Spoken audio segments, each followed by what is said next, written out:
No artistic tradition should be the sole preserve of any single race or class. We asked him to test his convictions by inviting a group of his very own young black students to review a modern classic, The Glass Menagerie by Tennesse Williams, now playing at London's Young Vic.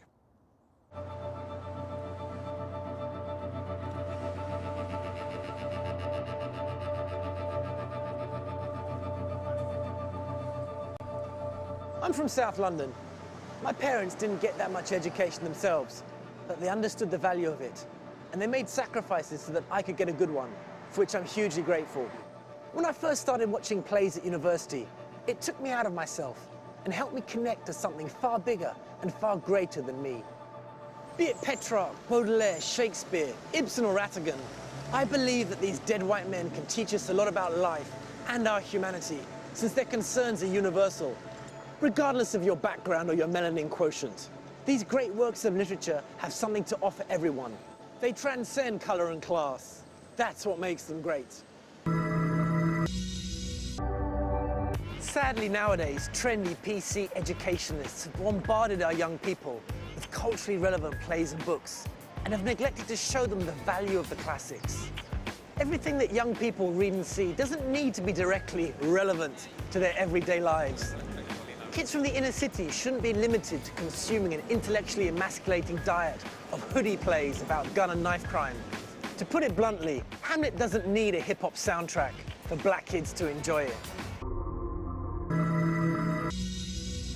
It's limiting, patronizing, and actually racist to say that black kids from inner city environments can only enjoy and understand a play if the actors look and sound like them, or if it's set to modern music. There's a bigger world out there. A world that kids of all colours and all backgrounds can relate to, if only given the chance. And let's not forget, no one's ever suffered from being talked up to. I've been working as a volunteer mentor with the Leaders of Tomorrow scheme in Peckham for 6 years now. We're an anti-MTV based scheme, anti-ghetto grammar, anti-baggy jeans and anti-baseball caps. Our aim is to get the young people to confound, not conform to stereotypes.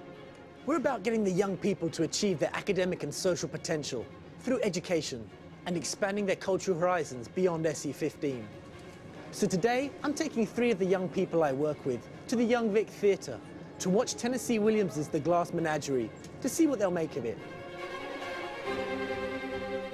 Becca's only 14, but she's mature beyond her years, and she wants to go on to become a barrister. Idris is a great kid with a great brain and a great sense of humour. He wants to go on to university and then become a computer programmer. Maiwa is full of goodness and has a rare intelligence. She wants to read English at Oxford and then go on to become Prime Minister.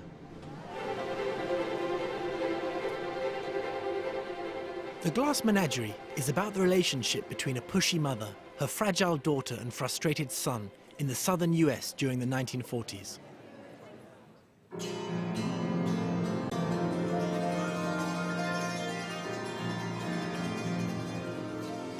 On the face of it, this is hardly familiar territory for a teenager from Peckham.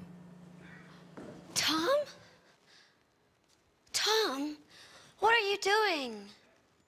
I'm looking for a door key. Where have you been all this time? I've been in the movies. All this time at the movies? It was a very long program.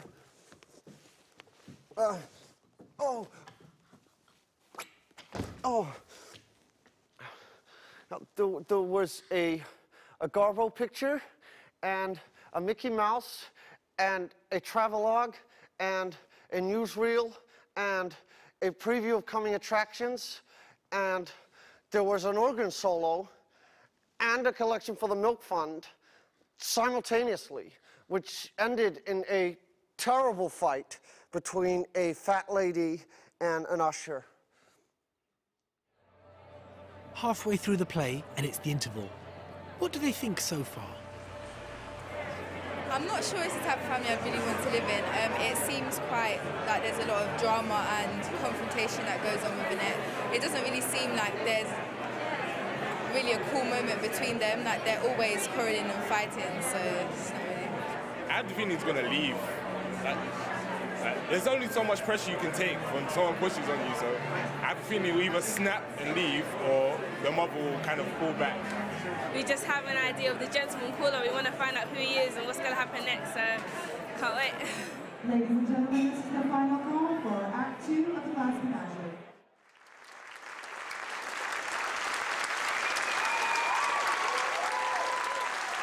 So, what's the kids' final verdict? Well, it made me think about how society has changed so much, and it made me feel glad that women aren't so much dependent on men, because throughout that play it was stressed upon getting married and not remaining an old maid for the rest of your life, and now it's good to know that women can just do whatever they want and be successful and not need any man behind them. I did feel quite moved. I felt especially moved at the end, near the end, when Tom was giving his single speech and basically showing how he was moving on. And I felt that it really connected to me as well, because in a sense, in some point in my life, I'll have to move on and fulfill my own dreams as well, instead of having to stay behind and do what my family wants. The whole concept of the mother pushing down on the son and how the son kind of moves away and pulls away from the family, but can't completely detach himself from the sister. Shredded wheat biscuit. No, Mother, just coffee. You can put in a full day's work on an empty stomach.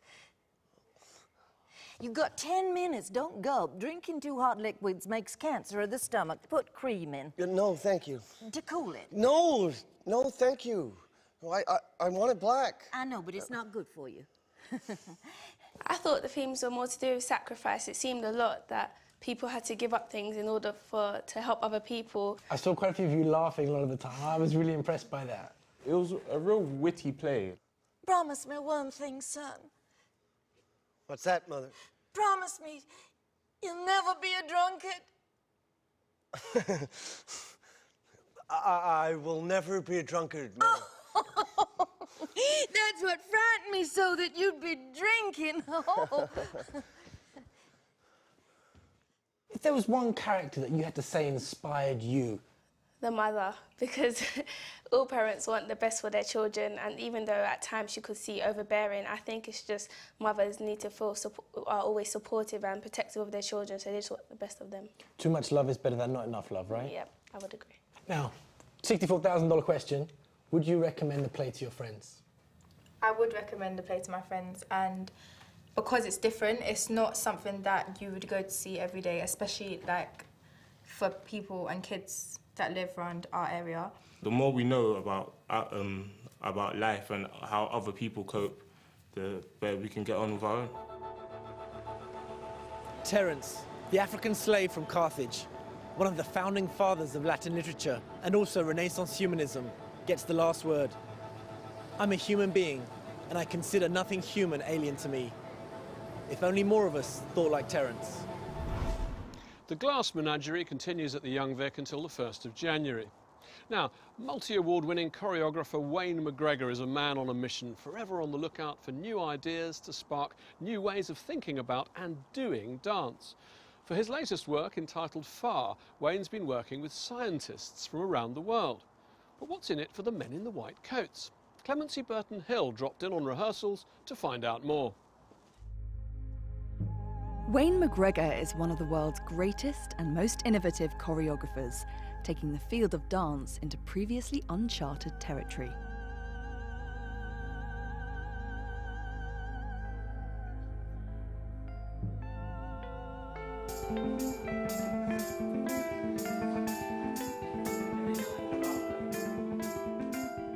His new project, Far, is set to be his most groundbreaking work to date.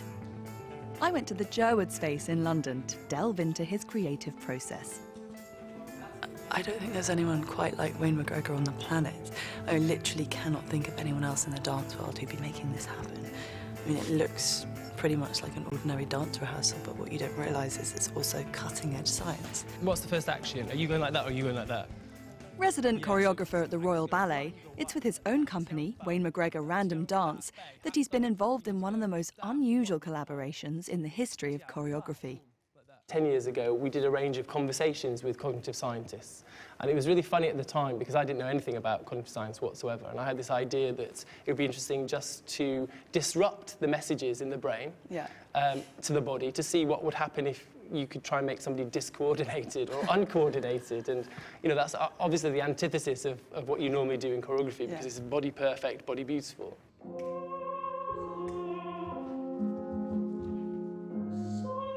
Since 2003, McGregor has been collaborating with cognitive scientists to generate new understandings of creativity.